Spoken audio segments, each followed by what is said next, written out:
মুসলমানের ছেলেরা, এ নবীর উম্মত উম্মতিরা, খুব খেয়াল করে শুনুন। পৃথিবীর জমিনে ডাক্তার আছে, মাস্টার আছে, গবেষক আছে, বিজ্ঞানী আছে। এই পৃথিবীর জমিনে বড় বড় ব্যবসায়ী আছে, বড় বড় কোম্পানি আছে। না না, আমরা অফিসিয়াল জায়গায় যারা চেয়ারে আমরা দেখতে পাই অফিসার আছে, ইনচার্জ আছে, বিভিন্ন দপ্তরের মানুষ সব বিভিন্ন চেয়ারে, বিভিন্ন পদে, বিভিন্ন পদবি নিয়ে ঘোরাফেরা করে।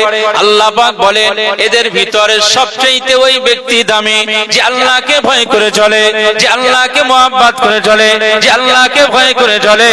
এই পৃথিবীর ভিতরে যারা আল্লাহকে ভয় করে চলেছে, আমার আল্লাহ পাক বলেন তাদেরকে আমি আল্লাহ সম্মান আর মর্যাদার মাকাম দান করে দিয়েছি। তাদের মরণটা কামেলে মুমিনের সাথে, ঈমানের সাথে তাদের মওত হয়ে গিয়েছে।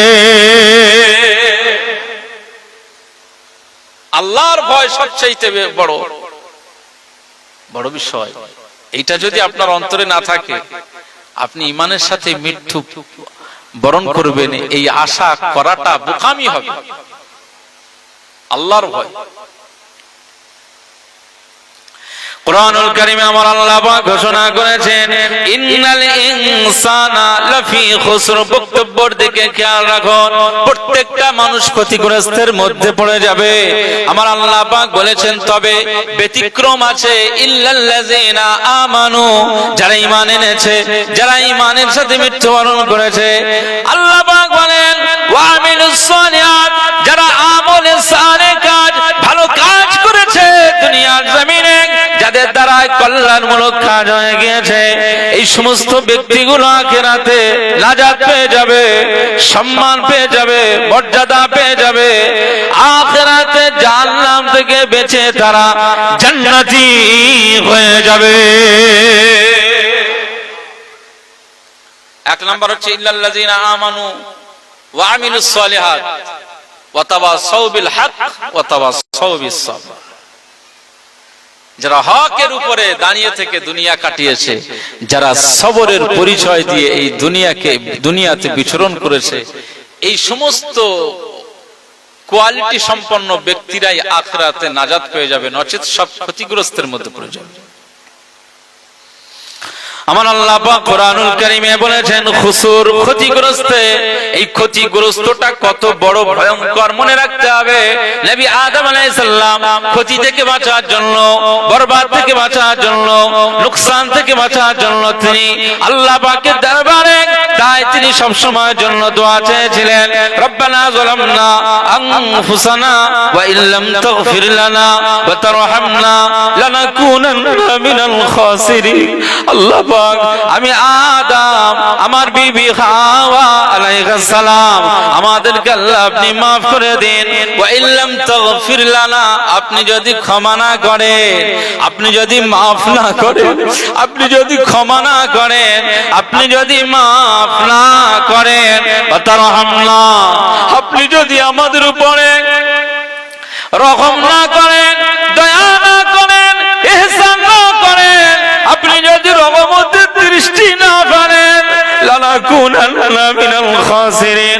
আল্লাহ পাক, আমি আদম আলাইহিস সালাম, আমার বিবি হাওয়া আলাইহিস সালাম সহ আমার সন্তান সন্ততি সবাই ক্ষতিগ্রস্তের মধ্যে পড়ে যাবে, বরবাদ হয়ে যাব, আমরা ধূলিসাৎ হয়ে যাব। আল্লাহ আপনি আমাদেরকে maaf করে দেন।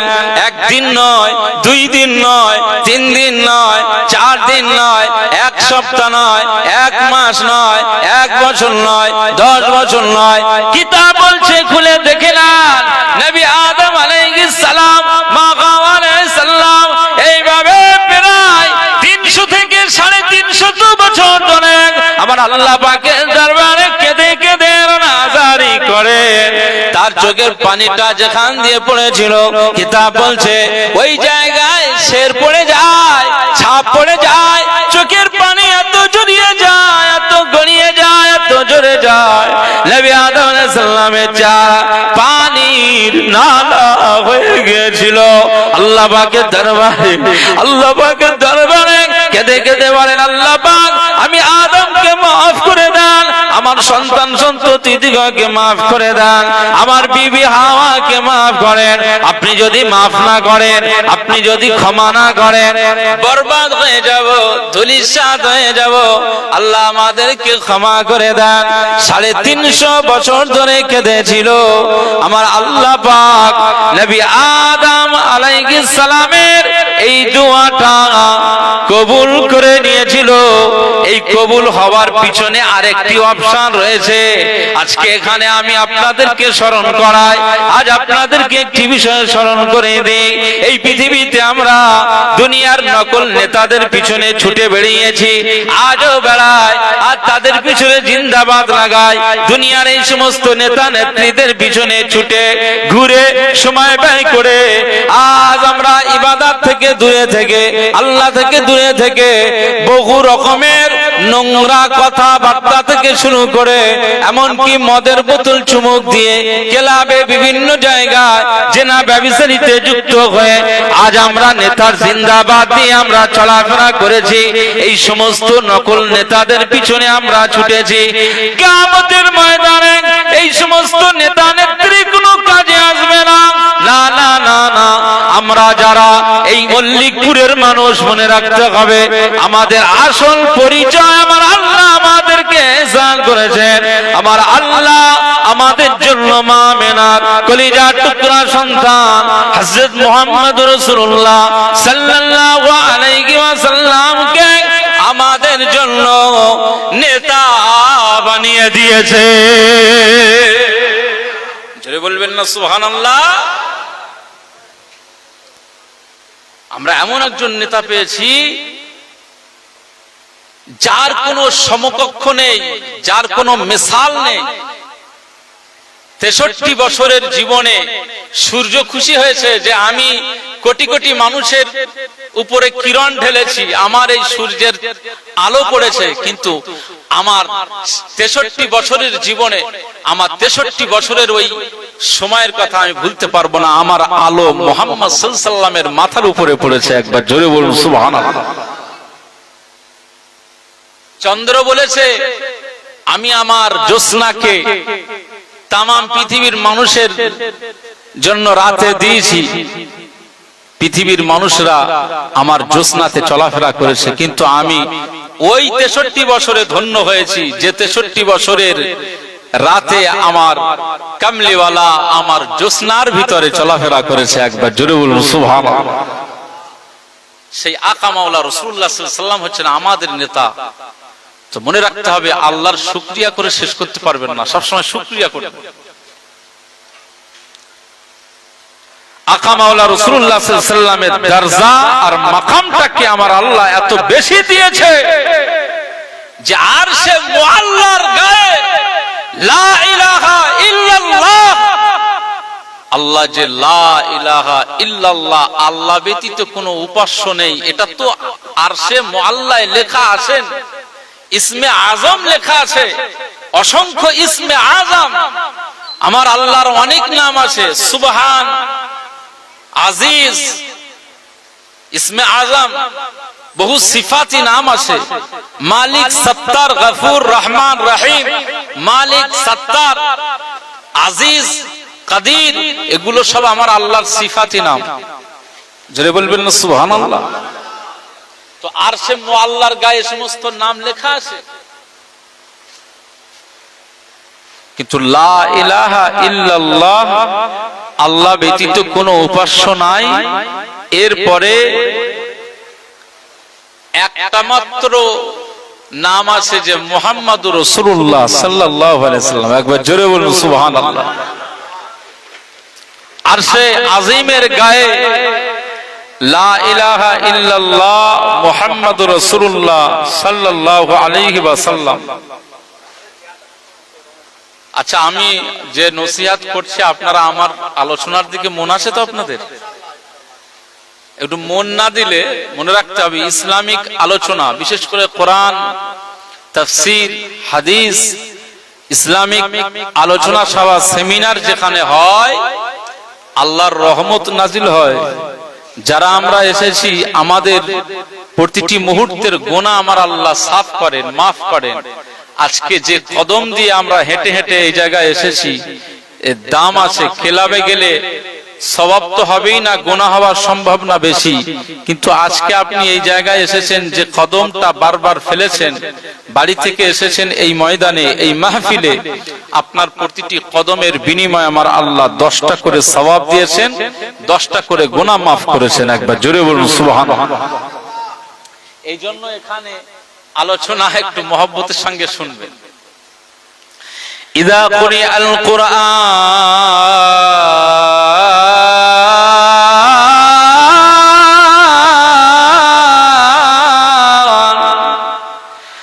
ফাসতামিউ লাহু ওয়া আনসিতু লাআল্লাকুম তুরহামুন।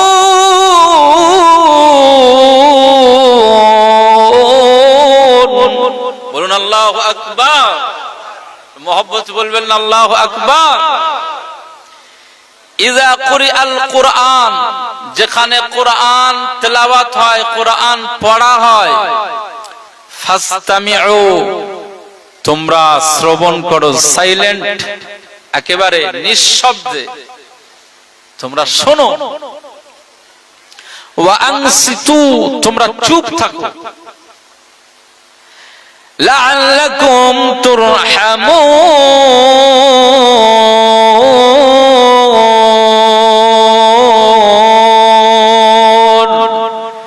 আমার আল্লাহ পাক বলছেন যে অবশ্যই সম্ভব যে ওখানে 100% গ্যারান্টি দেওয়া যায়, ওই মাহফিলে, ওই জায়গায় বসলে, ওয়াজ শুনলে, নসিহত শুনলে, কোরআনের আয়াতগুলোকে শুনলে এবং চুপ থাকলে 100% আল্লাহ বলছে ওই মাহফিলের উপরে আকাশ থেকে রহমত নাজিল হয়ে যায়। একবার জোরে বলুন সুবহানাল্লাহ। এটা কোরআনের আয়াত।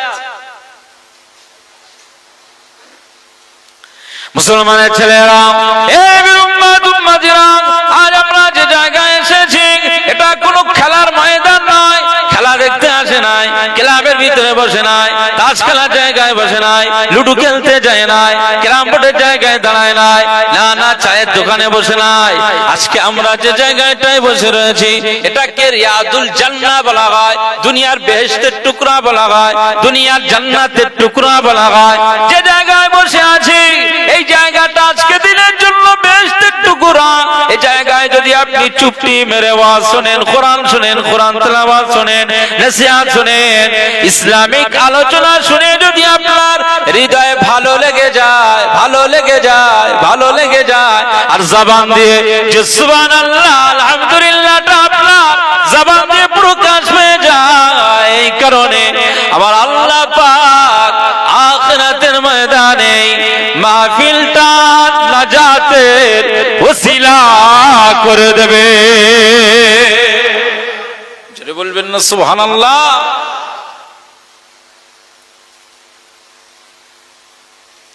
আজকে আমাদের মুসলমান সমাজ আজ কেন অধঃপতনে?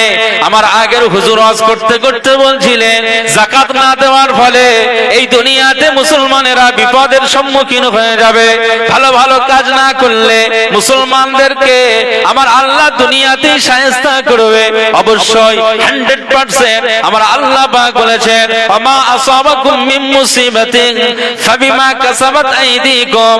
আমি আল্লাহ পাক জানিয়ে দিলাম, মুসিবত যখন আসে এটা অবশ্যই তোমাদের কাছে আমার পক্ষ থেকে এসে যাবে। ফাবিমা কাসাবাত আইদিকুম, না না না, আমি আল্লাহ পাক জানিয়ে দিলাম, এটা কাউকে দোষারোপ তোমরা করলে হবে না, বরং এটা তোমরা নিজেরাই তোমাদের কর্মের কারণে, তোমাদের আচরণের কারণে, তোমাদের চলাফেরার কারণে, তোমাদের কথাবার্তার কারণে, তোমাদের সময়টা অন্য জায়গায় অপব্যয় করার কারণে আমি আল্লাহ তোমাদের উপরে মুসিবত দিয়ে দেই। আজ বর্তমান সময়ে খাই, পড়ি, ঘোরাফেরা করি, ব্যবসা বাণিজ্য করি, চাকরিতে যাই, বিভিন্ন জায়গাতে আমরা চলাফেরা করছি, যাই করি না কারণ মনের ভিতরে আমাদের শান্তি না অশান্তি? কোনটা কাজ করছে? শান্তি, অশান্তি, এটা যেন সবসময় আতঙ্ক চলছে, একটা ভয় কাজ করছে। এই যে ভয়টা, এটা কোথা থেকে? আমার আল্লাহ পাক বলছেন যে খাওফ আসবেই আসবে, ওরে বাবা রে, খবরদার। আরে আমরা হুজুর, আমাদেরকে বাড়ি থেকে আব্বা মায়েরা বলে সাবধানে গাড়ি রাত বিরাত যাও, জলসা মাহফিল এখন নেওয়ার দরকার। কথা বুঝতে পারছেন না? তো আমরাই তো টেনে নিয়ে আসছি। আজকের একজন ব্যক্তি, আমি নাম বলছি, নামটা এই জন্যই বলছি, অনেক সময় নাম বললে তার নামের নাম বেড়ে যায়, সে নিজে মনে করে আমি নিজে খুশি হয়ে যায়। আবার কিছু কিছু সময় নাম গোপন রাখাটাও দরকার, কিন্তু আমি নামটা এই জন্য প্রকাশ করছি যাতে করে আমাদের এটা বোঝার দরকার যে নাম শুধু মুসলমান হলে হবে না, কর্মের দ্বারাতে আর হৃদয়ের দ্বারাতে যদি আল্লাহর বিধি বিধানকে আমরা যদি মান্যতা না দিই তাহলে কিন্তু আমাদের ঈমান থাকবে না। একজন ব্যক্তি এই পশ্চিম বাংলার জমিনে সে পদ্মশ্রী সম্মাননায় সম্মানিত হয়েছে, নাম হচ্ছে মাস্টার কাজী মাসুম আখতার সাহেব। নামটা শুনে কেমন লাগলো? ভালো লাগলো না? কাজী মাসুম আখতার। কিন্তু আপনি আজকে সোশ্যাল মিডিয়া দেখবেন মাদ্রাসা সম্পর্কে, ইমাম আলেম ওলামা সম্পর্কে এত বাজে বাজে মন্তব্য করেছে। আরে আপনি বেদিনদের কি দোষ দেবেন? গায়ের কওমদের দোষটা আপনি কত আপনি দিচ্ছেন কেন? দোষটা তো আপনার ঘরের মানুষ করছে। কাজী মাসুম আখতার সাহেব বাইট দিচ্ছে, যেসব মাদ্রাসাগুলো রেখে লাভ কি? ইমাম আলেম ওলামা হয়ে কি সমাজের উন্নতি হবে? নাউজুবিল্লাহ। কত বড় ইলজাম দিচ্ছে। আজ আমি আমার আব্দুল মনিম ফাতিহি পেজ থেকে বহু আমার শ্রোতারা, দর্শক শ্রোতারা আমার ওয়াজ শুনেন। মনে রাখতে হবে, নাম শুধু মুসলিম থাকলে হবে না। আমার নাম আব্দুল মুনঈম, কারো নাম আব্দুল সত্তার, কারো নাম আব্দুল খালিক, কারো নাম কাজী মাসুম আখতার হতেই পারে, কিন্তু নামের সাথে ইসলামের কোনো, নামের সাথে ঈমানের সম্পর্ক নয়। বরং এই নাম নিয়ে নাস্তিক্যবাদের উপরে সে প্রতিষ্ঠিত হয়েছে। এই নাম নিয়ে, এরকম মুসলিম নামের পরিচয় নিয়ে তসলিমা নাসরিনের অনুসারী হয়েছে, নাস্তিক্যবাদের উপরে চলাফেরা করছে, আস্তিক হিসাবে চলতে চায় না, আল্লাহকে মানতে চায় না, আল্লাহর হুকুম হাকামকে বর্জন করে, আল্লাহর হুকুম হাকামকে বয়কট করে, কোরআনের বিরুদ্ধে তকমা লাগায়, হাদিসের বিরুদ্ধে অপবাদ দেয়। যেখানে আমার আল্লাহ পাক বলেছেন ইয়ারফাউল্লাহুল্লাযীনা আমানু, যারা ঈমান এনেছে তাদেরকে আল্লাহ মর্যাদা দেন, বুলন্দ করেন। শুধু তাই নয়, ওয়াল্লাযীনা উতুল ইলমা দারাজাত, এই পৃথিবীতে যারা ইলম হাসিল করে, ইলম অর্জন করে, ইলম সঞ্চয় করে, আমার আল্লাহ তাদের মর্যাদা আকাশচুম্বী করে দিয়েছে। একবার জোরে বলুন সুবহানাল্লাহ। আর ও বলছে এসব মাদ্রাসা রেখে লাভ নেই, এসব মাদ্রাসা বন্ধ করে দেওয়ার দরকার রয়েছে। নামে কাজী মাসুম আখতার হতে পারে, কিন্তু মনে রাখতে হবে ঈমান নাও থাকতে পারে, নাস্তিকের অনুসারী হতে পারে। তসলিমা নাসরিন মুসলিম নামের নামে, কিন্তু সে তো নাস্তিক, বেহায়া। কথা বুঝতে পারছেন না? এজন্য আমাদের খেয়াল রাখতে হবে, এই পৃথিবীতে আমরা যারা মুসলমান নামের পরিচয় পেয়েছি, এটা মনে রাখতে হবে আল্লাহর দেওয়া নাম, এটা মানুষের দেওয়া নাম নয়। মুসলমান নামটা আমার আল্লাহ দিয়েছেন। জোরে বলুন সুবহানাল্লাহ। হুয়া সাম্মাকুমুল মুসলিমিন, যারা ঈমানের দ্বারস্থ হয়ে গেছে, যারা ঈমান নিয়ে এসেছে, যারা কালিমা পড়ে নিল, যারা কোরআন মেনেছে, যারা হাদিস মেনেছে, যারা মুহাম্মদ সাল্লাল্লাহু আলাইহি ওয়াসাল্লামকে নবী বলে মেনে নিয়েছে, আল্লাহকে আল্লাহ বলে মেনে নিয়েছে, লা শারীক, তার সাথে কোনো শরীক করে না, এদেরকে আমার আল্লাহ পাক ঘোষণা করলেন ওয়া সাম্মাকুমুল মুসলিমিন, আমি আল্লাহ পাক তাদেরকে, আমি আল্লাহ তোমাদেরকে মুসলমান নাম দিয়ে দিয়ে দিয়েছি। আমার আল্লাহ পাক বলেছেন যারা পূর্ণাঙ্গ মুমিন মুসলমান হয়ে গিয়েছে, আমি আল্লাহ পাক আখিরাত বলে একটি জায়গা রয়েছে, পরজগৎ বলে একটি জায়গা রয়েছে, মৃত্যুর পরে সে জায়গাটা শুরু হয়ে যাবে, কবর নামক জায়গা থেকে শুরু হয়ে যাবে। কারণ কবরটা আখিরাতের প্রথম মানজিল। আমার আকা মাওলা রাসূলুল্লাহ সাল্লাল্লাহু আলাইহি ওয়াসাল্লাম ঘোষণা করেছেন, ইন্নাল কবরা আউয়ালু মানজিলিম মিন মানাজিলিল আখিরা। আখিরাতের প্রথম মানজিলটা হলো কবর। এই কবর নামক জায়গায় আপনাকে মৃত্যুর পরে আপনার লাশটাকে গোসল দিয়ে কাফন পরিয়ে ওই মাটির জায়গায় মাটি খুঁড়ে কবর করে আপনাকে দাফন করে দেবে। এটা হলো আখিরাতের প্রথম জায়গা। ওই কবরে চিরস্থায়ী থাকবেন না, কবরটায় আপনাকে কিয়ামত পর্যন্ত থাকতে হবে। যখন কিয়ামত শুরু হয়ে যাবে, কিয়ামত শুরু যখন হয়ে যাবে, কবর ফেটে যাবে, কবর ফেটে যাবে।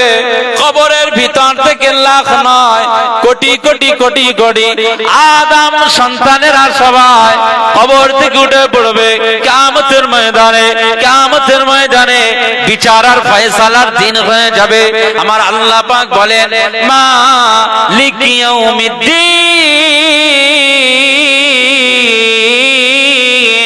ওই দিন প্রতিদান দিবসের দিন, ওই দিনের মালিক আমি আল্লাহ।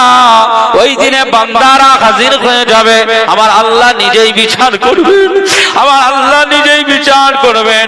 মনে রাখতে হবে, ওই দিনে আপনি যদি একজন কামেলে মুমিন আর মুসলমান হয়ে যেতে পারেন, আমার আল্লাহ পাক আপনাকে ডেকে বলবেন, বান্দা এসো, আমি আল্লাহ পাক জানিয়ে দিলাম আপনি আমার একজন মুমিন বান্দা, আপনি আমার একজন মুসলমান বান্দা, আপনি আমার একজন কামেলে মুমিন বান্দা, মুত্তাকি বান্দা। এসো, আমি আল্লাহ পাক আপনাকে জান্নাতের সার্টিফিকেট দিয়ে দিই।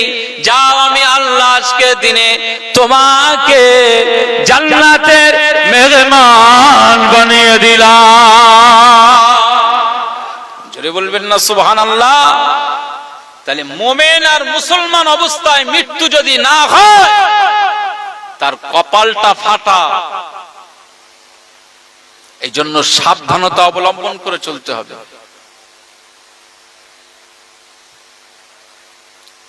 তো আজকে আমরা যে কথা বলতে বলতে এই জায়গায় এসেছি, যে আজকে আমরা রহমতের একটি জায়গাতে এসেছি। এই রহমতের জায়গা আমরা যে পেয়েছি, আল্লাহ পাক তৌফিক দিয়েছেন বলেই আমরা এই জায়গাটা পেয়েছি। এখন এই মুহূর্তে হসপিটালের বেডে বহু মুসলমান মানুষ, কি চাচিমা, কি মহিলা, আর কি ছোট সন্তান, আর কি বয়স্ক চাচাজি থেকে শুরু করে যুবক ভাইরা হসপিটালের বেডে এখন শুয়ে আছে না নেই বলেন? এই মুহূর্তে পৃথিবীর বিভিন্ন জায়গাতে মানুষ কুকর্মে, অপকর্মে, গুনাহের কাজে লিপ্ত আছে না নেই? জুড়ে বলে।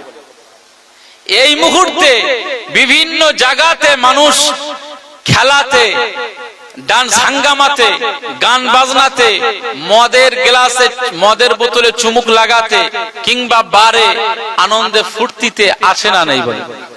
কিন্তু এই সময়টাতে আমরা সবাই আল্লাহর রহমতের জায়গাতে আমরা অংশগ্রহণ করেছি। বলবেন না আলহামদুলিল্লাহ? বলবেন না আলহামদুলিল্লাহ? আল্লাহ আমাদেরকে কবুল করেন, বলুন আল্লাহুম্মা আমিন। একটু মহব্বতে দরুদ শরীফ, আল্লাহুম্মা সাল্লি আলা সাইয়্যিদিনা।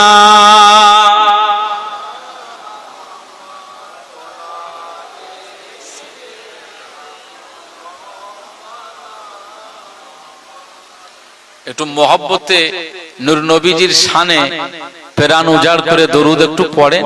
আমরা আমাদের নবীজির শানে যত বেশি দরুদ পড়বো, মনে রাখতে হবে দরুদের ফজিলত অনেক আছে, অভাব হবে না, রিজিকের অভাব হবে না, বালা মুসিবতে পড়বেন না।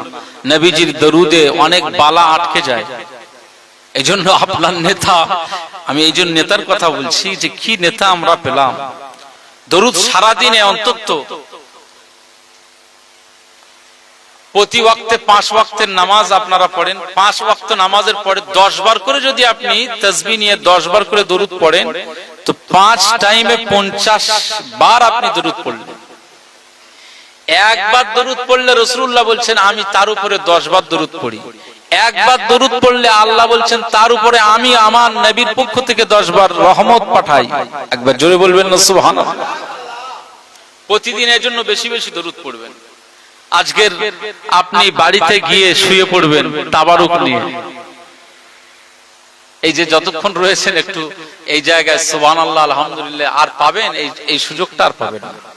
তো এত সুন্দর একটি মাহফিলে প্রাণ উজাড় করে আপনার নেতার জন্য মহব্বতে দরুদ শরীফ আল্লাহুম্মা সাল্লি আলা সাইয়্যিদিনা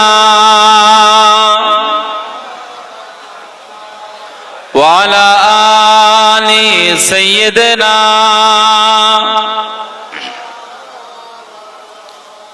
নূর নবীজির শান রবের গুণগান, মা আমিনার জান উম্মতেরই প্রাণ।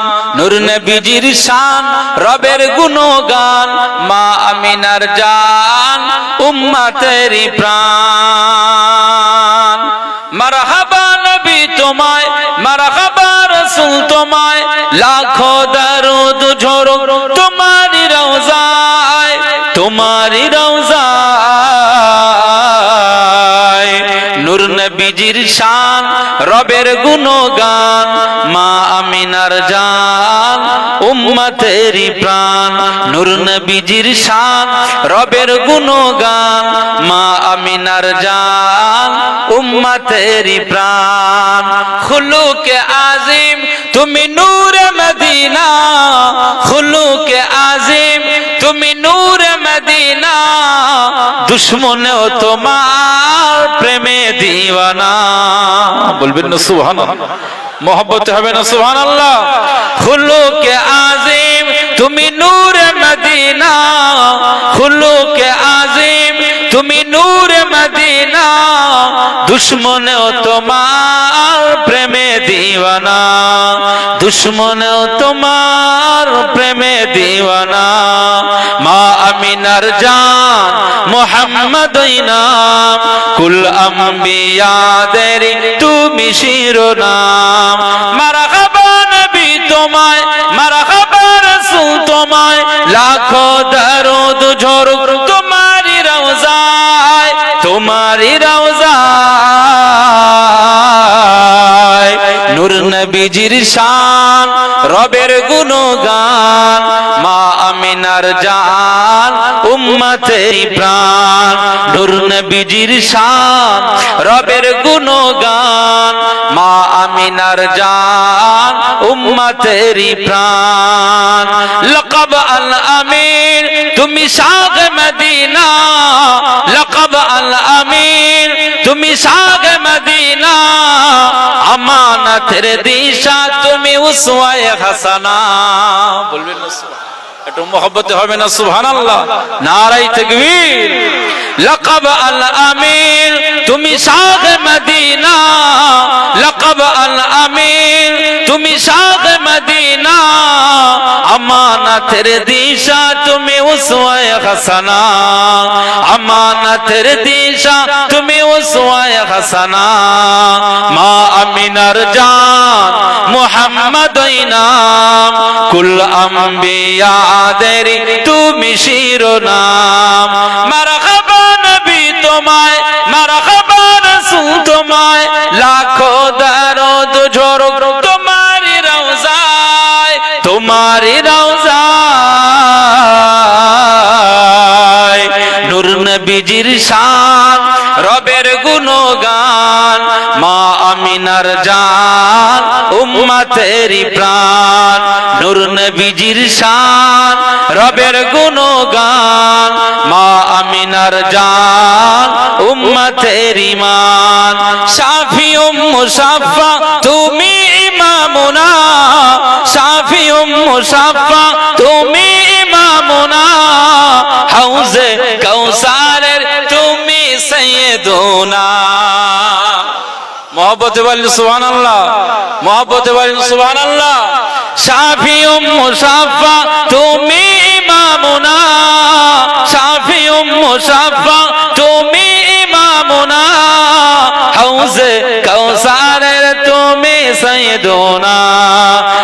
হাউজে কাউসারের তুমি সাইয়্যিদুনা মা আমিনার জান মুহাম্মদ ওই নাম মা আমিনার জান মুহাম্মদ ওই নাম কুল আম্বিয়াদের তুমি শিরোনাম মারহাবা নবী তোমায় মারহাবা রাসূল তোমায় লাখো দরুদ ঝরুক তোমারি রওজায় তোমারি রওজায়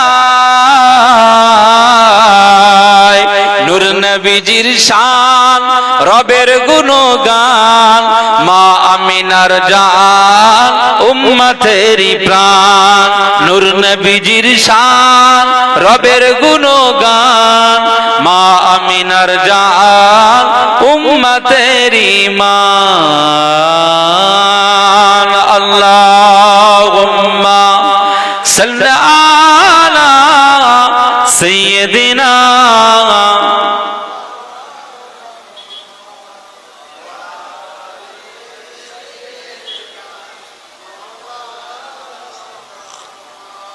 আমার দিনদার ইমানদার ভাইরা নেককার আল্লাহওয়ালা বাবাজিরা আমার মুরব্বী চাচাজিরা আল্লাহ বলছেন তোমাদের ভিতরে সবচাইতে উৎকৃষ্ট এবং সম্মানীয় সেই যে সবচাইতে বেশি আমাকে ভালোবাসে আমাকে ভয় করে আত্তাকুম তোমাদের ভিতরে যে তাকওয়া বেশি করে কথা বুঝতে পারছেন তো এই পৃথিবীর জমিনে আমাদের তাকওয়া করতে হবে ভয় করতে হবে আল্লাহর ভয় ছাড়া অন্য কারো ভয় করলে হবে না আল্লাহর সন্তুষ্টি ছাড়া অন্য কারোর সন্তুষ্টি করলে হবে না আল্লাহর রেজামান্দি ছাড়া অন্য কারোর রেজামান্দি করে চললে হবে না এই জন্য এই পৃথিবীতে আপনার বয়স হয়ে গেছে 50 প্লাস হয়ে গেছে 55 প্লাস হয়ে গেছে 60 প্লাস হয়ে গেছে এরপরেও যদি আপনি আল্লাহকে না চিনতে পারেন আর কবে চিনবেন আপনার জন্য সব কবরওয়ালা যারা কবর খোঁড়ে রেডি হয়ে আছে শুধু নাম ঘোষণা হবেই ব্যাস কবর খোঁড়া শুরু হয়ে যাবে কাফনের কাপড় দোকানে রেডি আছে খাসিরিন ক্ষতিগ্রস্তের থেকে বাঁচতে হবে আখিরাতের ক্ষতি খুব সাংঘাতিক ক্ষতি এটা যদি আপনি হারিয়ে ফেলেন আর আপনি জীবনে নাজাত পাবেন না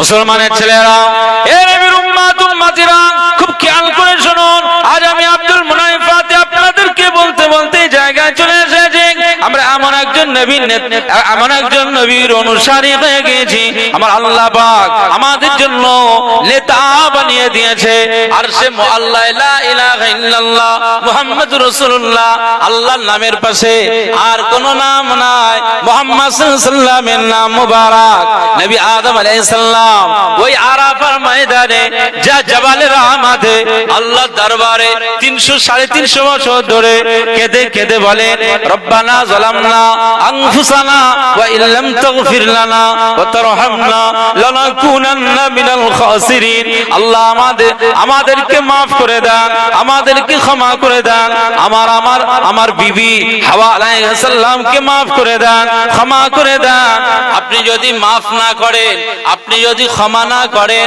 আপনি যদি রহম না করেন আপনি যদি ইহসান না করেন তাহলে আমরা ক্ষতির মধ্যে পড়ে যাব বরবাদ হয়ে যাব ধ্বংস হয়ে যাব নাজাত পাবো না আল্লাহ আপনি আমাদেরকে ক্ষমা করে দেন maaf করে দেন জাবালে রাহমাতে যারা গিয়েছেন এখানে অনেক হয়তো হাজী সাহেব থাকতে পারে বা অনেকেই উমরা করেছেন এমন ব্যক্তিও থাকতে পারেন আমি আব্দুল মুনাইম আমি আপনাদেরকে বলি জাবালে রাহমাত আরাফার ময়দানে অবস্থিত একটি পাহাড় এই পাহাড়টাকে রহমতি পাহাড় বলে এই পাহাড়ের কিনারায় যে হাজী সাহেব গিয়ে দাঁড়িয়েছে তার চোখ দিয়ে পানি গড়িয়ে গিয়েছে জোরে বলুন সুবহানাল্লাহ এমন একটি জায়গায় আপনি গেলে না আপনার চোখ দিয়ে পানি বার হয়ে যাবে কারণ আপনার স্মৃতিটা ভেসে আসবে ভিতরে স্মৃতিটা ভেসে উঠবে আপনার হৃদয়ে তোলপাড় শুরু হয়ে যাবে এই সেই জায়গায় যে জায়গায় আল্লাহর নবী আদম আলাইহিস সালাম 350 বছর ধরে কেঁদেছেন আহা সেই জায়গায় আপনার মতো গুনাহগার এসে দাঁড়িয়ে গিয়েছে চোখ দিয়ে পানি গড়িয়ে যাবে আল্লাহর ওই পাহাড়টা রহমতি পাহাড় এই জন্যই যে আল্লাহ রহমত নাজিল করেছেন। আল্লাহ ঘোষণা করেছেন, আয় আদম আলাইহিস সালাম যাও, আমি আল্লাহ আজকে তোমার জীবনের সব অপরাধকে আমি মাফ করলাম, তুমি এতদিন ধরে দোয়া চাইছো আমি আল্লাহ কবুল করে নিলাম। একবার জোরে বলুন সুবহানাল্লাহ। একদিন নয়, 2 দিন নয়, 1 সপ্তাহ নয়, 1 মাস নয়, 2 মাস নয়, 350 বছর ধরে এভাবে কান্নাকাটি করার পরেও দোয়া মঞ্জুর হয় না, কবুল হয় না, মঞ্জুর হয় না, কবুল হয় না। আল্লাহ পাকের দরবারে তিনি বলেন, আল্লাহ আমার দোয়া কি কবুল হবে না, মঞ্জুর হবে না? এইভাবে দোয়া চাইতে চাইতে হঠাৎ মনে পড়ে যায় আরশে মুআল্লার গায়ে লা ইলাহা ইল্লাল্লাহ মুহাম্মাদুর রাসূলুল্লাহ সাল্লাল্লাহু আলাইহি ওয়াসাল্লাম, আমার আল্লাহর নামের পাশে যে নাম মুবারক রয়েছে মুহাম্মাদের নাম, এই মুহাম্মদ সাল্লাল্লাহু আলাইহি ওয়াসাল্লাম, এই নাম মুবারকের অনেক বরকত রয়েছে। নিশ্চয়ই এই নামটাকে আমার আল্লাহ অনেক পছন্দ করেন, এই ব্যক্তিটাকে আমার আল্লাহ অনেক প্যার করেন, ভালোবাসেন। নিশ্চয়ই মর্যাদা সম্পন্ন ব্যক্তি। আমার আল্লাহ পাকের দরবারে নবী আদম আলাইহিস সালাম এতদিন দোয়া চেয়েছেন, রব্বানা যালামনা আনফুসানা ওয়া ইল্লাম তাগফির লানা ওয়া তারহামনা লানাকুনান্না মিনাল খাসিরিন। এভাবে তিনি দোয়া চেয়েছেন।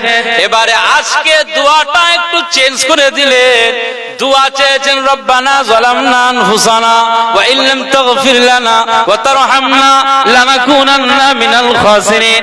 এর সাথে এবারে তিনি বলতে লাগলেন, আল্লাহ পাক যখন আমি আদমকে বানানো হয়েছিল, আমি আদমকে বানানোর পরে আপনি আমাকে লক্ষ্য করতে বলেছিলেন, আমি লক্ষ্য করেছিলাম কোথায় না আরশে মুআল্লায়। আল্লাহ পাক আমি আরশে মুআল্লার দিকে তাকালাম আর দেখতে পেলাম লা ইলাহা ইল্লাল্লাহ, আল্লাহ ছাড়া কোনো উপাস্য নাই, মুহাম্মাদুর রাসূলুল্লাহ, মুহাম্মদ হলেন আল্লাহর রাসূল। এই লেখাটা আমি পেয়ে গিয়েছিলাম। আজকে নিশ্চয়ই লা ইলাহা ইল্লাল্লাহর পরে মুহাম্মাদুর রাসূলুল্লাহ সাল্লাল্লাহু আলাইহি ওয়াসাল্লামকে আল্লাহ আপনি অনেক ভালোবাসেন, মহব্বত করেন। আর আল্লাহ পাক আপনি বলেছেন এই মুহাম্মদ সাল্লাল্লাহু আলাইহি ওয়াসাল্লামকে না বানালে আকাশ বানাতেন না, জমিন বানাতেন না, পর্বত বানাতেন না, চন্দ্র বানাতেন না, সূর্য বানাতেন না। আল্লাহ পাক আজ আমি আদম আলাইহিস সালাম আল্লাহ আপনার দরবারে দোয়া চাই, ফরিয়াদ করি, আল্লাহ পাক যে নামের বরকতে, যে নামের ওসিলায়, যার কারণে সব কিছু সৃজন হয়েছে, সৃজিত বিষয়গুলো সব মুহাম্মদ সাল্লাল্লাহু আলাইহি ওয়াসাল্লামের কারণে, আল্লাহ ওই নবী মুহাম্মদ সাল্লাল্লাহু আলাইহি ওয়াসাল্লামের ওসিলা দিয়ে দোয়া চাই। আল্লাহ আপনি আমার দোয়াকে মঞ্জুর করে নেন, দোয়াকে কবুল করে নেন, দোয়াকে মঞ্জুর করে নেন। এভাবে যখন নবী আদম আলাইহিস সালাম আমার আল্লাহ পাকের দরবারে দোয়া চান, আমার আল্লাহ পাক বললেন, কার নাম ধরলি রে, কার নাম বললি রে, কার নামের ওসিলা দিলি রে? এই নবী আদম আলাইহিস সালাম, আজ আমি আল্লাহ পাক এতদিন দোয়া কবুল করি নাই, কিন্তু আজকে এমন একজন ব্যক্তির নাম তুমি ধরেছো তোমার জবান মুবারক দিয়ে, যে নাম প্রকাশ পেয়েছে, আমি আল্লাহ পাক ওই নামকে অনেক পছন্দ করি, ভালোবাসি। আমি আল্লাহ পাক আমার হাবিব নবী মুহাম্মদ সাল্লাল্লাহু আলাইহি ওয়াসাল্লাম আমার দোস্তের নাম মুবারকের বরকতে আমি আল্লাহ পাক থাকতে পারি না। যাও তুমি আদম তোমার বিবি হাওয়াকে আমি আল্লাহ আজকে দিনে ক্ষমা করে দিলাম। জোরে বলবেন না সুবহানাল্লাহ, জোরে বলবেন না সুবহানাল্লাহ। সেই জাবালে রহমাতে আমরা উঠেছিলাম পুরো। আমি প্রায় জায়গা বলি, আজও বলছি, এগুলো বলি কারণ কৃতজ্ঞতা আদা করতে হয়। কথা বুঝতে পারছেন? আপনি একটা মানুষের থেকে উপকৃত হয়েছেন, তার যদি কৃতজ্ঞতা আপনি আদা না করেন, শুকরিয়া না করেন, তাহলে সোজা সাপটা ভাষায় বলে নিমু খারামি বলে না, এরকম একটা ব্যাপার। আল্লাহর শুকরিয়া এজন্য আল্লাহ বলেছেন যে সবসময় আমার শুকরিয়া করবে। তোমরা আমার পক্ষ থেকে এত সম্পদ এত নিয়ামত পেয়েছো, আমার শুকরিয়া তোমরা করো না, তোমরা নিমক হারামের থেকেও খারাপ। ফাযকুরুনি আযকুরুকুম ওয়াশকুরু লি ওয়ালা তাকফুরু। তোমরা অকৃতজ্ঞ হয়ো না, তোমরা আমার শুকরিয়া করো। আর যে যত বেশি আল্লাহর শুকরিয়া করেছে, আমার আল্লাহ তাকে তত বেশি মর্যাদা, শুধু আমলে নয়, বয়সে নয়, শরীরের সুস্থতায় নয়, রেজেকে, রুজিতে, পরিবারের সর্বক্ষেত্রে আমার আল্লাহ তাকে বরকত দিয়ে দিয়েছে। একবার জোরে বলুন সুবহানাল্লাহ। এজন্য সবসময় আল্লাহর শুকরিয়া করতে হবে।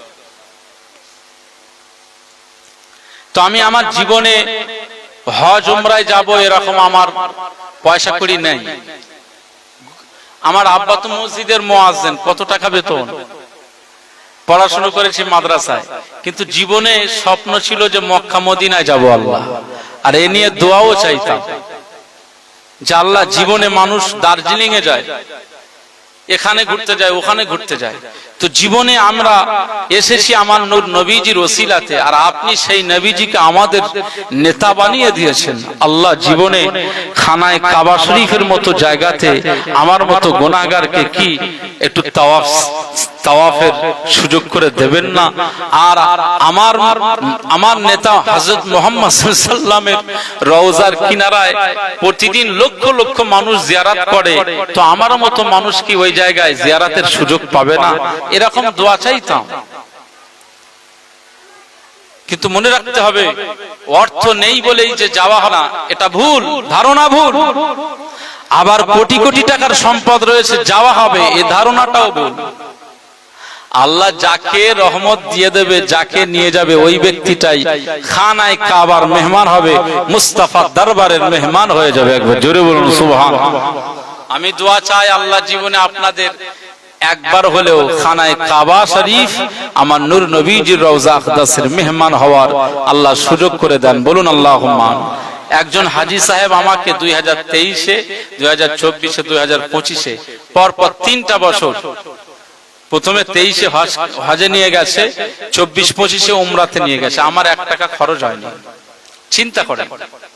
এজন্য আল্লাহর শুকরিয়া আদা করে শেষ করতে পারবো না। আর যিনি নিয়ে গেছেন তারও এই অবদানকে আমি ভুলতে পারবো না। আল্লাহ তার জাযা দান করেন। আপনাদের জন্য দোয়া চাই, জাবালে রহমাতের কিনারায় এই সমস্ত জায়গাতে গেলে আপনার চোখ দিয়ে পানি গড়িয়ে যাবে। এমন এমন জায়গা আছে, আপনি দাঁড়ালে চোখ দিয়ে পানি গড়িয়ে যাবে। মুসলমানের ছেলেরা, এই বীর উম্মত উম্মতিরা, খুব খেয়াল করে শুনুন। মক্কাতুল মুকাররমার জান্নাতুল মুআল্লা কবরস্থানের নাম আমরা জীবনে বহুবার শুনেছি। হুজুররা দোয়া চায়, জান্নাতুল বাকি, জান্নাতুল মুআল্লা কবরস্থানে শুয়ে থাকা সাহাবীদের রওজায় সওয়াবখানা পৌঁছে দিন, সওয়াবখানা পৌঁছে দিন। এভাবে জান্নাতুল মুআল্লা, জান্নাতুল বাকি নামক কবরের পরিচয় আমরা জেনেছি না জানি না? জান্নাতুল মুআল্লা হচ্ছে মক্কা শরীফের কাবা বাইতুল্লাহ থেকে একটু হেঁটে হেঁটে কিছুটা দূর আসলে জান্নাতুল মুআল্লা। এই কবরস্থানে অসংখ্য সাহাবীরা শুয়ে রয়েছেন, আমার নূর নবীজির কলিজার টুকরা সন্তান শুয়ে আছেন। আর ওই জান্নাতুল মুআল্লাতে, ওই বিখ্যাত কবরস্থানের সবচাইতে যিনি বিখ্যাত একজন মা, তিনি শুয়ে রয়েছেন, যার নাম হলো আম্মা জান খাদিজাতুল কুবরা রাদিয়াল্লাহু তাআলা আনহা। আম্মা জান খাদিজাতুল কুবরা রাদিয়াল্লাহু তাআলা আনহা ওই জান্নাতুল মুআল্লা নামক কবরস্থানে তিনি শুয়ে রয়েছেন। আম্মা জান খাদিজাতুল কুবরা রাদিয়াল্লাহু তাআলা আনহা কবরের কিনারার কাছে দাঁড়ালে প্রতিটি উম্মাদের চোখের কোণ দিয়ে পানি গড়িয়ে যাবে, পানি গড়িয়ে যাবে। আম্মা জান খাদিজাতুল কুবরা রাদিয়াল্লাহু তাআলা আনহা কবরের জায়গাটায় একটা আলাদা আলাদা আকর্ষণ তৈরি হয়ে যায়। উম্মাত জননী, সমস্ত উম্মাতদের মা আম্মা জান খাদিজাতুল কুবরা রাদিয়াল্লাহু তাআলা আনহা, যার ইতিহাস খুললে, যার বায়োডাটা খুললে, যার লাইফ হিস্টরি খুললে, যার অবদানের কথা ভোলা যাবে না। ইসলামের জন্য, মুমিনদের জন্য, আর নূর নবীজির জন্য, কোরআনের জন্য কি অবদান তিনি রেখেছেন, যা অবদান শেষ করা যাবে না। আম্মা জান খাদিজাতুল কুবরা রাদিয়াল্লাহু তাআলা আনহা সম্পর্কে নূর নবীজি বলেছেন, আকা মাওলা রাসূলুল্লাহ সাল্লাল্লাহু আলাইহি ওয়াসাল্লাম বলেছেন, এই পৃথিবীতে আমি মক্কাতুল মুকাররমাতে আমি অনেক অত্যাচারের সম্মুখীন হয়েছিলাম, ষড়যন্ত্রের সম্মুখীন হয়েছিলাম। এই সময় আমাকে সান্ত্বনা দেওয়ার মতো আমার পাশে কেউ ছিল না। একজন মহিলা যার নাম হলো খাদিজাতুল কুবরা, আমার সহধর্মিণী, আমার বিবি সাহেবা, ওই খাদিজাতুল কুবরা রাদিয়াল্লাহু তাআলা আনহা আমি মুহাম্মদ সাল্লাল্লাহু আলাইহি ওয়াসাল্লামকে সব সময়ের জন্য সান্ত্বনা দিয়ে দিতে। জোরে বলবেন না সুবহানাল্লাহ।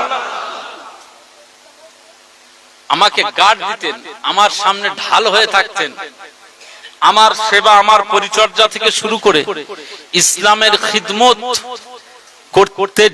করার জন্য যে সাহায্য আর সহযোগিতা আম্মা জান খাদিজাতুল কুবরা রাদিয়াল্লাহু তাআলা আনহা করেছেন, তা আমি শোধ করতে পারবো না তার ঋণ। মক্কার মানুষেরা আমাকে সব সময় মারার জন্য পেতে থাকতো। তারা লুকিয়ে লুকিয়ে আমাকে, গোপনে গোপনে আমাকে, আমি যে পথে চলতাম তারা পথ অনুসন্ধান করত, ইনকোয়ারি করত, তারা আমাকে জানে মেরে দেবে, এরকম একটা টার্গেট তাদের ছিল।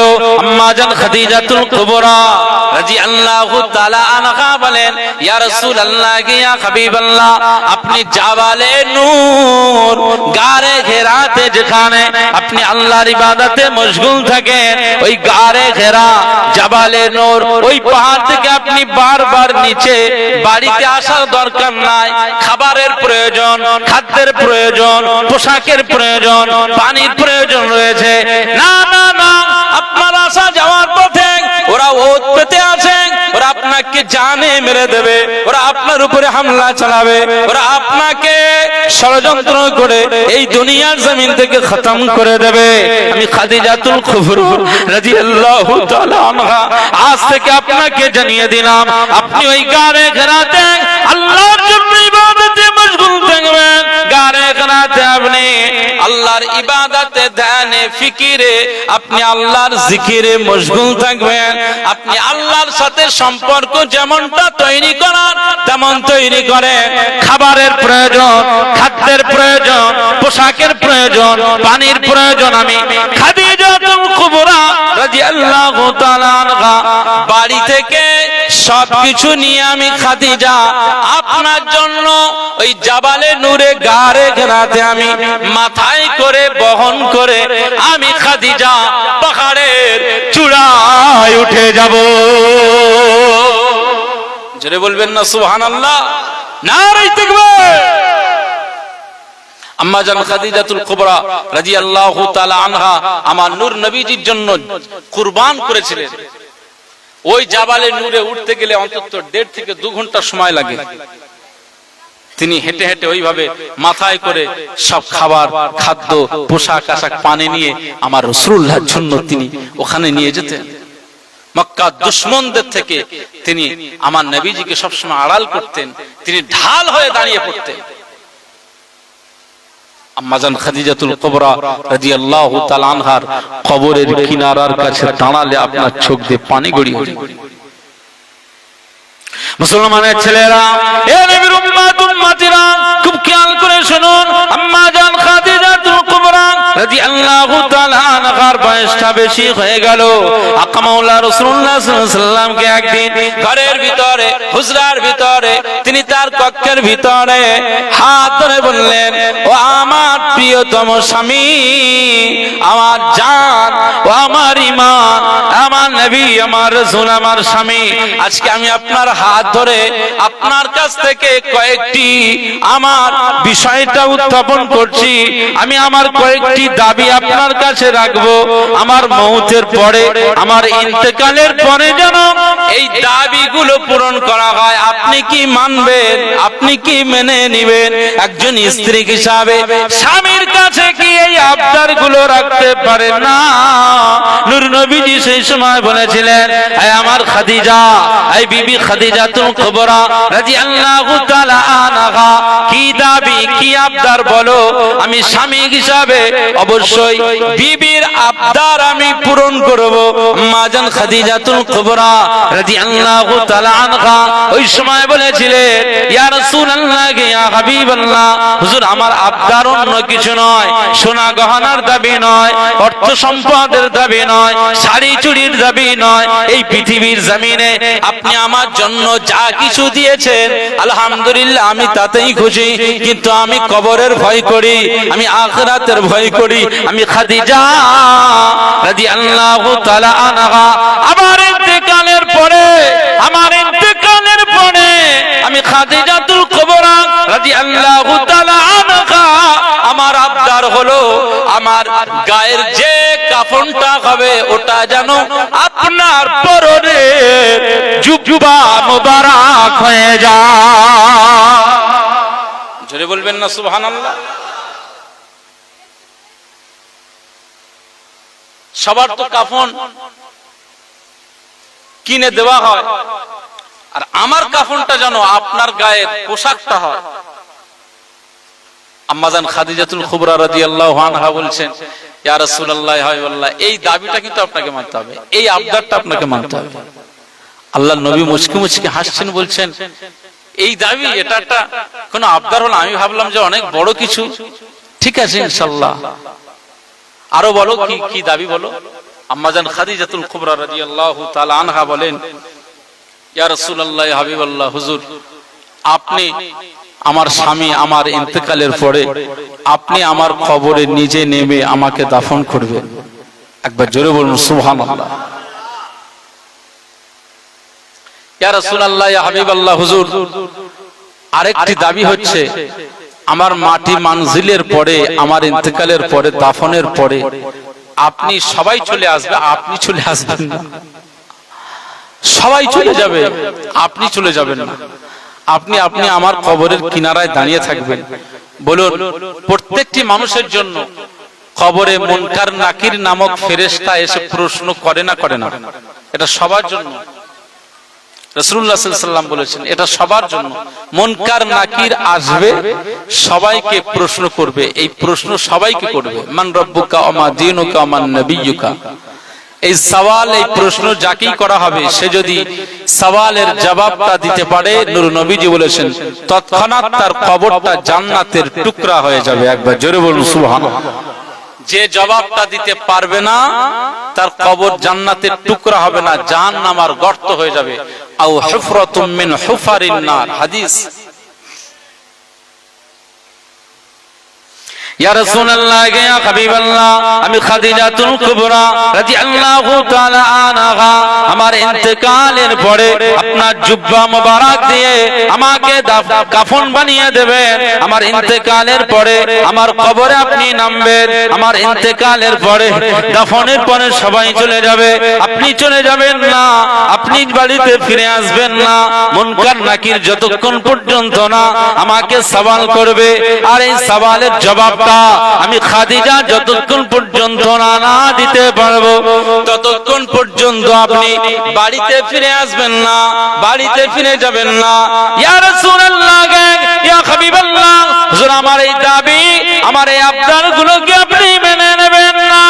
আকা মাওলা রাসূলুল্লাহ সাল্লাল্লাহু আলাইহি ওয়াসাল্লাম বলেছিলেন বিবি খাদিজা রাদিয়াল্লাহু তাআলা আনহা, আমি নূর নবীজি জানিয়ে দিলাম তোমার প্রত্যেকটি দাবি কামলিওয়ালা, প্রত্যেকটি দাবি পূরণ করবে। আমি কথা দিলাম খাদিজা, ও বিবি খাদিজা রাদিয়াল্লাহু তাআলা আনহা, আমি নূর নবীজি তোমার প্রত্যেকটি দাবি আমি তোমার মওতের পরে পূরণ করে দেব। জোরে বলবেন না সুবহানাল্লাহ, জোরে বলবেন না সুবহানাল্লাহ। মুসলমানের ছেলেরা, এ নবীর উম্মত উম্মতিরা, খুব খেয়াল করে শুনুন। আকা মাওলা রাসূলুল্লাহ সাল্লাল্লাহু আলাইহি ওয়াসাল্লাম বলেছেন বিবি খাদিজা চিন্তা করো না, তুমি আমার জন্য যা জীবনে যা কিছু করেছো আমি এর ঋণ পরিশোধ করতে পারবো না। আম্মা জান খাদিজাতুল কুবরা রাদিয়াল্লাহু তাআলা আনহার ইন্তেকাল হয়ে যায়, হুজুর ইন্তেকাল হয়ে গেলেন।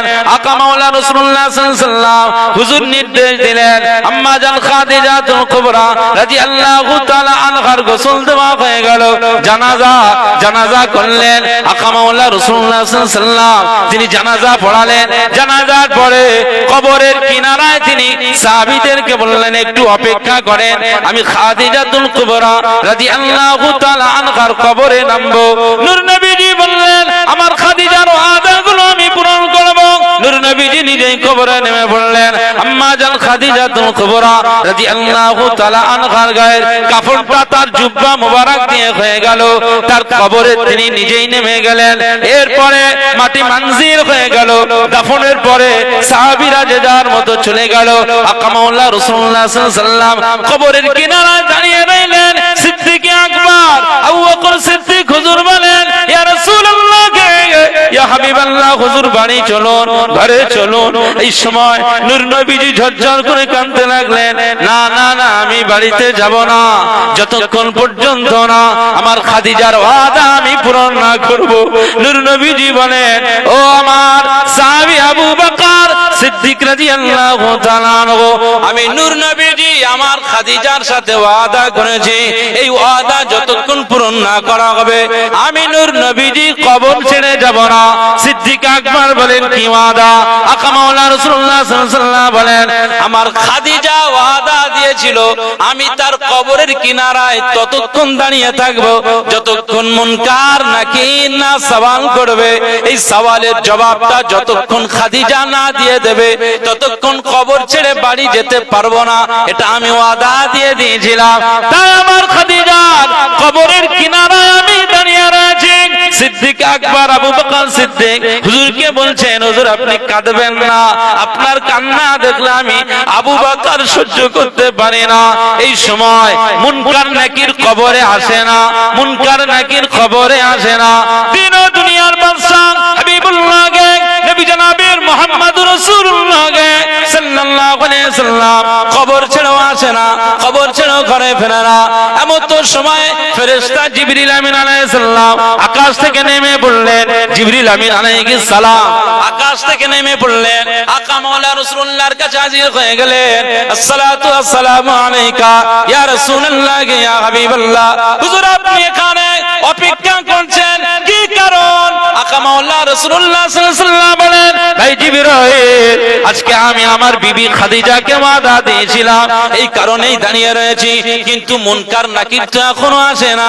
জিবরিল আমিন বলেন ইয়া রাসূলুল্লাহ ইয়া হাবিবাল্লাহ, মুনকার নাকির কবরে আসবে না যতক্ষণ আপনি দাঁড়িয়ে থাকবেন, মুনকার নাকির এখানে কবরে আসবে না। না না না না, আমার আল্লাহ পাক আমি জিবরিলকে পাঠিয়ে দিয়েছে, যাও আমার হাবিবের কাছে চলে যাও, আমার হাবিবকে শুনিয়ে দাও, সান্ত্বনা দিয়ে দাও। নূর নবীজি কবরের কিনারায় যদি এই জায়গায় যদি বহু সময় ধরে দাঁড়িয়ে থাকে, বহুদিন ধরে দাঁড়িয়ে থাকে, তবুও মুনকার নাকির কবরে আসবে না। আমি আল্লাহ পাক জানিয়ে দিলাম আমার হাবিব যে জন্য দাঁড়িয়ে রয়েছে আমি আল্লাহ পাক জানি। আমি আল্লাহ পাক আমার হাবিবের খাদিজাতুল কুবরা রাদিয়াল্লাহু তাআলা আনহার সওয়াল জবাবের বিষয়টার জন্য হাবিব দাঁড়িয়ে রয়েছে। এই সওয়াল জবাবের জিম্মাদারি আমি আল্লাহ নিজে নিয়ে নিলাম। জোরে বলবেন না সুবহানাল্লাহ, নারে তাকবীর। আম্মা জান খাদিজাতুল কুবরা রাদিয়াল্লাহু তাআলা আনহা কবরের ভয় করতেন। আর আজকে আমাদের সমাজ ব্যবস্থায় মুসলমান আমরা এত গাঁজাখোরের চাপ বেড়ে গিয়েছে, আপনি বুঝতে পারবেন। নামাজ পড়েও গাঁজা খায়, এরকম মানুষের অভাব নাই। এখানে না থাকতে পারে, আমি আমার এলাকার কথা বলছি, কথা বুঝতে পারছি। সুতরাং আজকে আমাদের কাজী পীর সাহেব হুজুরের ইসালে সওয়াবে আপনারা আমরা সবাই এসেছি, এটা আল্লাহ পাকের রহমত, খাস নিয়ামত যে একজন পীরের ইসালে সওয়াবে এসেছি। তাদের আদর্শে আদর্শিত হয়ে চলতে হবে। তারা যেমন আল্লাহর জন্য সময় ব্যয় করেছেন, আমরাও সেইভাবে সময় ব্যয় করব। তাদের মাকাম, তাদের দরজা আল্লাহ দিয়েছেন কবর মঞ্জিলে, আমরাও যদি সেইভাবে সময় ব্যয় করে চলার চেষ্টা করি, আমাদের কবর মঞ্জিলটাকেও আমার আল্লাহ মর্যাদার মাকাম নসিব করে দেবে। একবার জোরে বলুন সুবহানাল্লাহ। আল্লাহ আমাদের সবাইকে পূর্ণাঙ্গ হেদায়েত দান করুন। বর্তমান বাংলার জমিনে মুসলমানেরা দিশাহারা, ভাবছে যে ওই থাকলে মনে হয় ঠিক থাকতো, ওই হলে মনে হয় ঠিক থাকতো। এই যে এত বড় সমস্যা, এখন আমাদের কি হবে, মসজিদ মাদ্রাসা এসব খানকা কি হবে না হবে। মানুষ নামাজের কাতারে হাজির হয় না, শুধু চায়ের দোকানে বসে জল্পনা কল্পনায় মশগুল। কথা বুঝতে পারছেন না? আল্লাহ বলছেন আমার পথে চলে আসো, তোমাদের সহজ পথ ক্লিয়ার করে দেব। আমরা ওই দিকে নাই।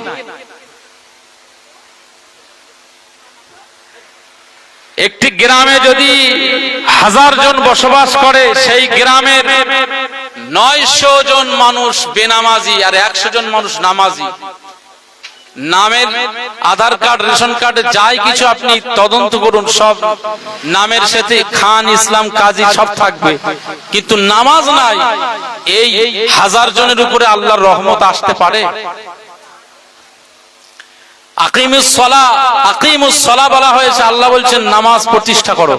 সুতরাং কাতারের জায়গায় আমাদের দেখা যায় না, মুসাল্লাতে আমাদের জড়ো হওয়ার কোনো সম্ভাবনা নাই। ঐক্যটা ওই জায়গাতে আমরা রাখতে পারি না। সুতরাং ইসলাম, ইবাদত, ঈমানের ক্ষেত্রে আমাদের ঐক্য না থাকার ফলে আল্লাহ আমাদের উপরে নারাজ হয়েছে। সুতরাং এখন যা হওয়ার তা হয়ে গেছে, এই জালিমের শিকার আমাদের হতেই হবে। এরপরে আমার আল্লাহ পাক বলছেন, তবে হ্যাঁ, আমি আল্লাহ জালিমদেরকে পছন্দ করি না, তবে কিছু সময় জালিম শাসকদের অত্যাচারে তোমাদের পড়তে হবে। এটা তোমাদের কারণেই, তোমাদের কর্মফলের উপরেই। তোমরা যদি আবার ফিরে আমি আল্লাহকে ডাকো, আমি আল্লাহর স্মরণ করো, আমি আল্লাহর কাছে তওবা করে আবার যদি আখিরাতের চিন্তা ভাবনা নিয়ে এগিয়ে চলো, আমি আল্লাহ তোমাদের থেকে জালিম বাদশা, জালিম শাসককে আমি আল্লাহ দূরে সরিয়ে দেবো, পতন ঘটিয়ে দেবো। একবার জোরে বলুন সুবহানাল্লাহ। আল্লাহ আমাদের সবাইকে পূর্ণাঙ্গ হেদায়েত দান করুন। আমরা প্রত্যেকেই সিরাতে মুস্তাকিমের উপরে প্রতিষ্ঠিত হয়ে আমরা যেন চলতে পারি। আল্লাহ পাক তৌফিক নসিব করুন, বলুন আল্লাহুম্মা আমিন। আজকের এই মাহফিল আল্লাহ কবুল করুন। আজকে আমরা যারা এখানে এসেছি, আমাদের সবাইয়ের ফ্যামিলির প্রতিটি মানুষকে আল্লাহ ভালো রাখুন, সুস্থ রাখুন, কারণ সুস্থতাটাও বড় একটি নিয়ামত। আজকে আমাদের গাড়িতে আসছিলাম, আমার একজন খুব কাছের মানুষ, উমরাতে ছিলাম, তো তার স্ত্রী এখন 9টার দিকে অপারেশন, ওই সল্টলেকের কাছাকাছি একটি চিংড়িঘাটার একটি নার্সিং হোমে ভর্তি আছে। বললো আমার স্ত্রী অপারেশন 9টার দিকে, তো একটু দোয়া চাইবে। তো আজকে আপনাদের কাছে এসে তার স্ত্রীর জন্য দোয়া চাই, বা যারা অসুস্থ আমাদের বাড়িতে সবাইয়ের জন্য দোয়া চাই। আল্লাহ সবাইকে শেফা দান করুন। আমরা যারা এখনো সুস্থতার মধ্যে আছি, আল্লাহ আমাদের এই সুস্থতার মধ্যে দিয়ে বেশি শুকরিয়া আদা করে এই সুস্থতার জীবনটাকে বেশি বেশি ইবাদতের ময়দানে লাগিয়ে আল্লাহকে সন্তুষ্ট করে আমরা যেন পৃথিবী থেকে বিদায় নিতে পারি। আল্লাহ তৌফিক নসিব করেন, বলুন আল্লাহুম্মা আমিন। আল্লাহ আমাদের সকলের আলোচনা কবুল করুন। আজকের এই মাহফিলে আমরা যারা যুক্ত হয়েছি, আমাদের সবার উপরে আজকের কাজী পীর সাহেব হুজুরের রুহানি তাওয়াজ্জুহ, ফয়েজ, বরকত, শুধু তাই নয়, পার্শ্ববর্তী একটি রহমতের দরবার ফুরফুরা দরবার শরীফের মুজাদ্দিদুজ জামান আলাজা দাদা হুজুর পীর কেবলা, পাঁচ হুজুর পীর কেবলা সহ হুজুরের আল আওলাদ সহ ফুরফুরা দরবার শরীফের আনাচে কানাচে বহু পীর মাশায়েখদের কবর মোবারক সবাই রুহানি তাওয়াজ্জুহ আজকের আমাদের মাহফিলের জন্য আল্লাহ নসিব করেন। বলুন আল্লাহুম্মা আমিন। 570 খ্রিস্ট